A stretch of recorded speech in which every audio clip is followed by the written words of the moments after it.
the magical moment of conducting, which is you go onto a stage, there's an orchestra sitting, they're all, you know, warming up and doing stuff. And I go on the podium, you know, this little office of a conductor, or rather a cubicle, you know, an open space cubicle with a lot of space. And in front of all that noise, you do a very small gesture, something like this, not very pomp, not very sophisticated, this. And suddenly, out of the chaos, order. Noise becomes music. And this is fantastic, and it's so tempting to think that it's all about me. All those great people here, virtuosi, they make noise, they need me to do that. Not really. If it were that, I would just, save you the talk and teach you the gesture. So you could go out to the world and do this in whatever company or whatever you want, and you have perfect harmony. It doesn't work. Let's look at the first video. I hope you'll think it's a good example of harmony, and then speak a little bit about how it comes about.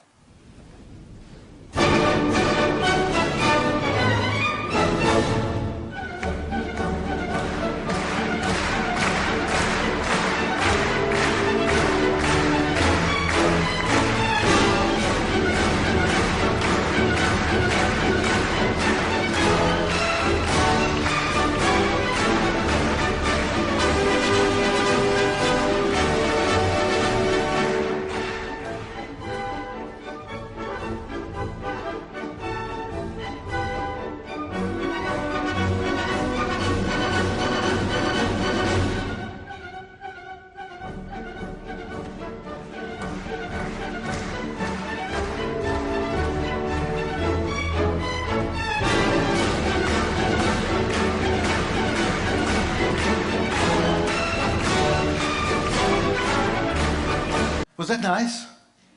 So if that was a sort of a success, now who should we thank for the success? I mean, obviously the orchestra musicians playing beautifully, the Vienna Philharmonic Orchestra. They don't often even look at the conductor. And then you have the clapping audience, yeah, actually taking part in doing the music. You know, Viennese audiences usually don't interfere the music. Yeah? This is the closest to an oriental belly dancing feast that you ever get in Vienna. Yeah? Unlike, for example, in Israel, where audiences cough all the time. Yeah? You know, Arthur Rubinstein, the pianist, used to say that anywhere in the world, people that have the flu, they go to a doctor. In Tel Aviv, they come to my concerts. So that's a sort of a tradition.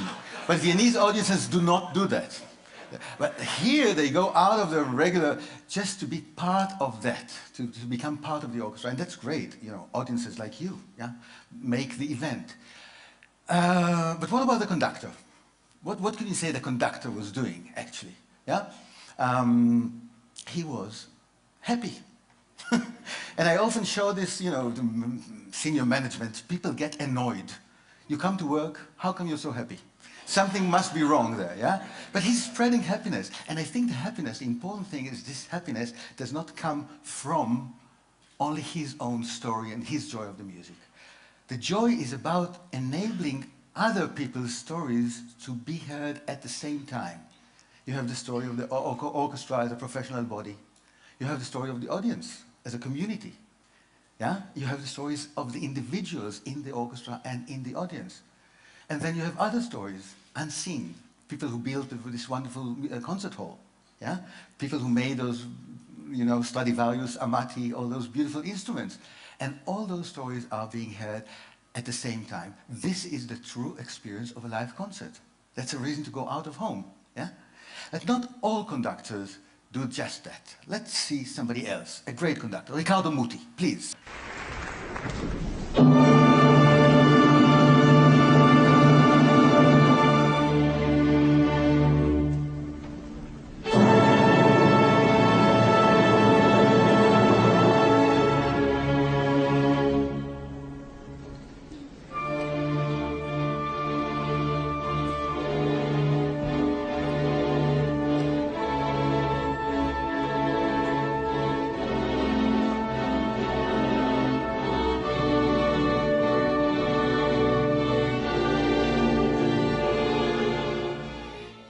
Very short, but you could see it's a completely different figure, right? He's awesome, he's so commanding, yeah? So clear. maybe a little bit over clear.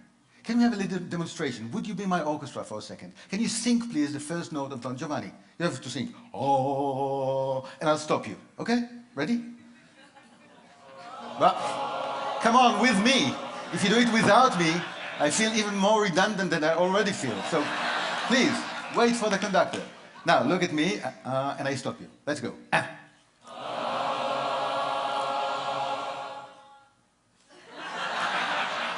So we'll have a little chat later. But there's a vacancy for a...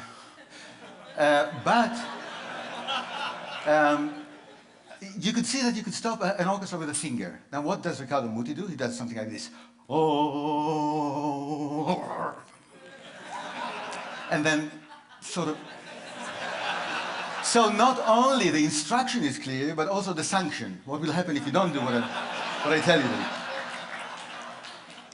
So, does it work? Yes, it works. To a certain point. When Muti is asked, why do you conduct like this? He says, I'm responsible. Responsible in front of him.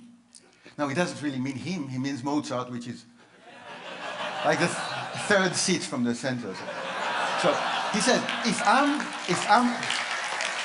I'm responsible for Mozart, this is going to be the only story to be told. It's Mozart as I, Riccardo Muti, understand it. And you know what happened to Muti? 3 years ago, he got a letter signed by all 700 employees of La Scala, musical employees, I mean, the musicians, saying, you're a great conductor. We don't want to work with you. Please resign. Why? Because you don't let us develop. You're using us as instruments, not as partners. And our joy of music, etc., etc. So he had to resign. Isn't that nice? No, he's a nice guy. He's a really nice guy. But, well, can you do it with less control or with a different kind of control? Let's look at the next conductor, Richard Strauss.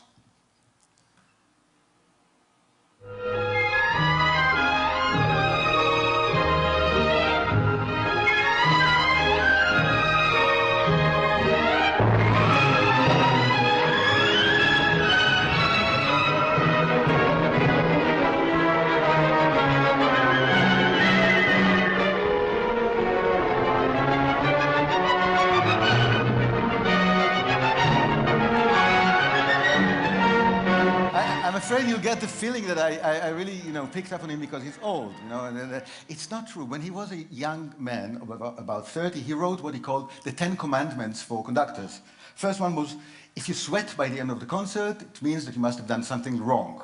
That's the first one. The fourth one you like better. It says, never look at the trombones.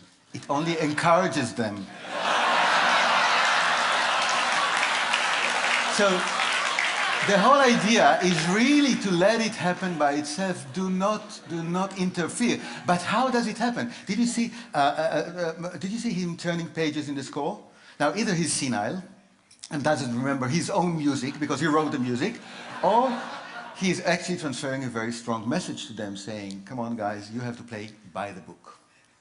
So it's not about my story, it's not about your stories, it's only the execution of the rhythm music, no interpretation. Interpretation is the real story of the performer. So no, doesn't want that.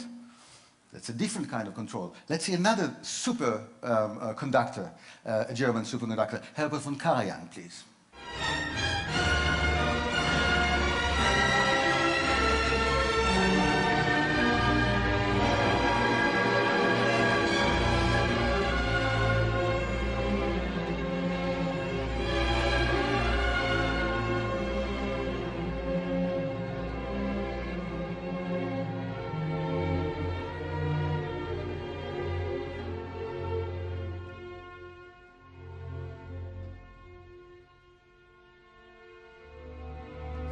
What's different?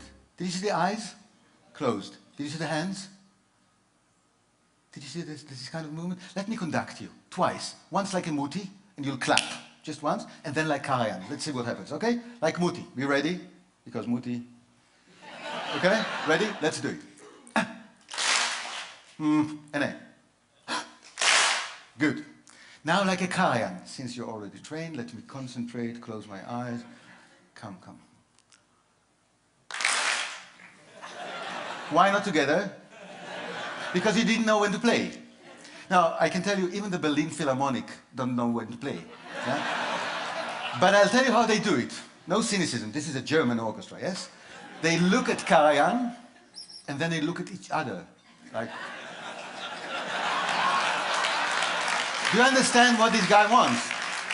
And after doing that, they really look at each other, and the first players of the orchestra lead the whole ensemble in playing together. And when Karajan is asked about it, he actually says, yes, the worst damage I can do to my orchestra is to give them a clear instruction, because that would prevent the ensemble, the listening to each other that's needed for an orchestra.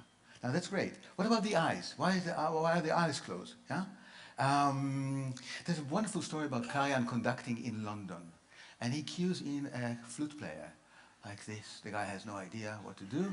So, Maestro, with all due respect, when should I start? What do you think Karajan's reply was? When should I start?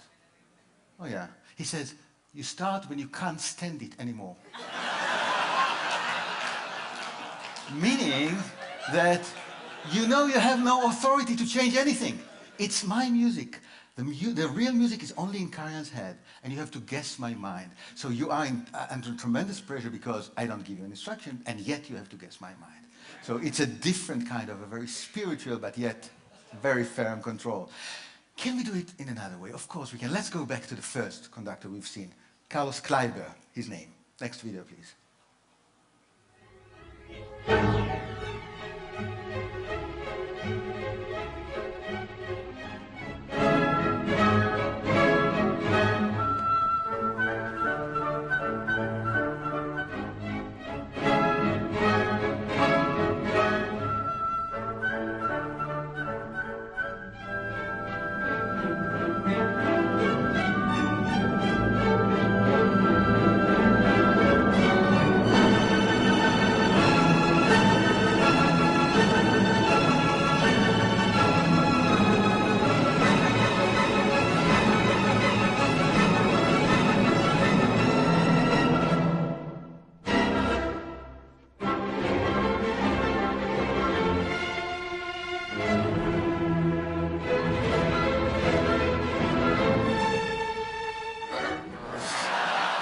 Yeah. Well, it is different, but isn't that controlling the same way? No, it's not, because he is not telling them what to do. When he does this, it's not take your Stradivarius and, like Jimi Hendrix, smash it on the floor. Yeah, it's not that. He says, this is the gesture of the music. I'm opening a space for you to put in another layer of interpretation. That is another story. But how does it really work together if it doesn't give them instructions? It's like being on a roller coaster. Yeah? You're not being given any instructions. But the forces of the process itself keep you in place. That's what he does. But the interesting thing is, of course, that the roller coaster does not really exist. It's not a physical thing. It's in the players' heads. And that's what makes them into partners. You have the plan in your head. You know what to do, even though Kleiber is not conducting you, but rather here and there and that. You know what to do, and you become a partner, building the roller coaster, yeah, with sound, as you actually take the ride. This is very exciting for those players. They do need to go to a sanatorium for 2 weeks later. But, it is very tiring, yeah. But it's the best music making like this. But of course, it's not only about motivation and giving them a lot of physical energy. You also have to be very professional. And look again at this Kleiber. Can we have the next video quickly to see what happens when there's a mistake? Again, you see the beautiful body language.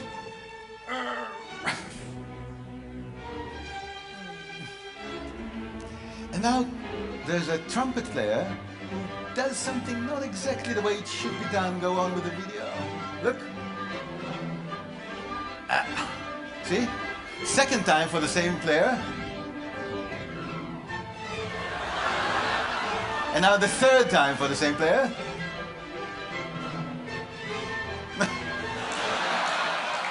Wait for me after the concert. I have a short notice to give you. You know, when it's needed, the authority is there. It's very important. But authority is not enough to make people your partners. Let's see the next video, please. See what happens here. You might be surprised, having seen Kleiber as such a hyperactive guy. He's conducting Mozart.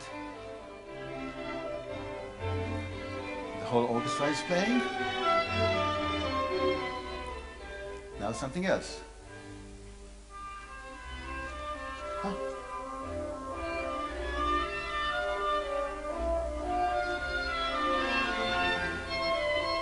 See? He is there 100%, but not commanding, not telling what to do, rather enjoying what the soloist is doing. Another solo now. See what you can pick up from this.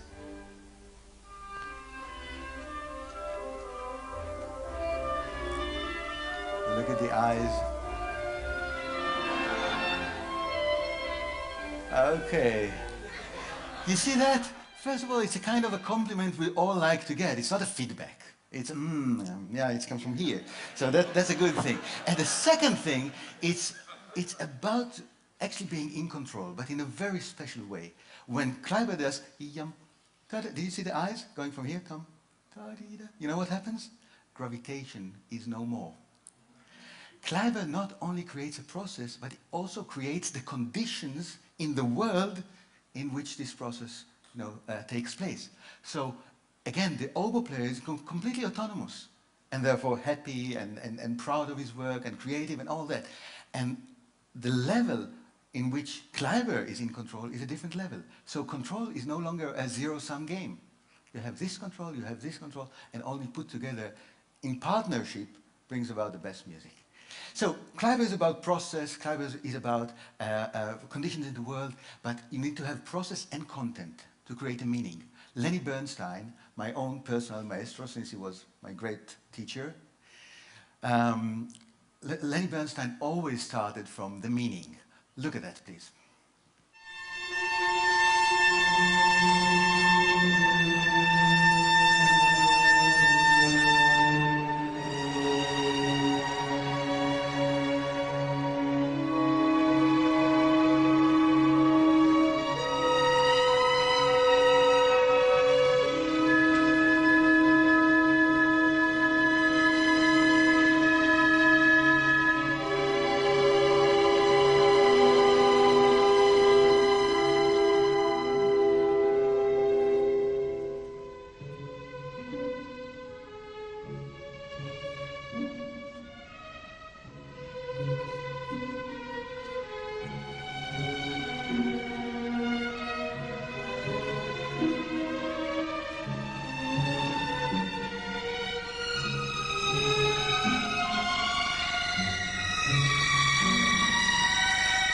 Remember the face of Muti at the beginning? Muti had a wonderful expression, but only one.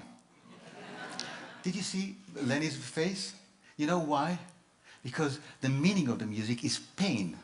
And you were playing a painful sound and you look at Lenny and he's suffering, but not in a way that you want to stop. He's suffering like, enjoying himself in a Jewish way, as they say. Yeah? No, he's suffering. But you can see the music on his face. You can see the baton left his hand, no more baton. Now it's about you, the player, telling the story. Now it's a reverse thing. You're telling a story and you're telling a story. And even briefly, you become the storyteller to which the community, the whole community, listens to. And Bernstein enables that. Isn't that wonderful? Now, if you're doing all the things we talked about together, and maybe some others, you can get to this wonderful point of doing without doing.